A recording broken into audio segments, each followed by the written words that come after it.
সাতক্ষীরায় দুর্নীতির বিরুদ্ধে একসাথে স্লোগানের শনাক ইয়েস ও ইসিজির অভিজ্ঞতা বিনিময় সভা অনুষ্ঠিত। আব্দুর রশিদ, সাতক্ষীরা প্রতিনিধি। তথ্যচিত্রে বিস্তারিত।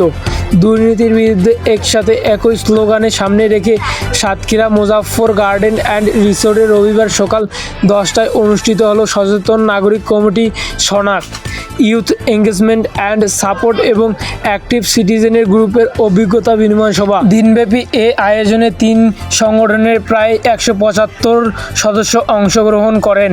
সভায় সভাপতিত্ব করেন শনাক সাতক্ষীরার সভাপতি তৈয়েব হাসান শামসুজ্জামান। স্বাগত বক্তব্য দেন শনাক সদস্য অলিউর রহমান। কর্মসূচির উদ্দেশ্য ও প্রত্যাশা তুলে ধরেন হেনাইরি সর্দার।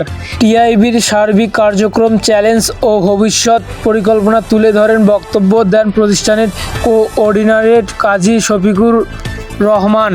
অনুষ্ঠানের শেষে শনাক সদস্য প্রফেসর আব্দুল হামিদ অংশগ্রহণকারীদের দিয়ে দুর্নীতিবিরোধী শপথ পাঠ করান।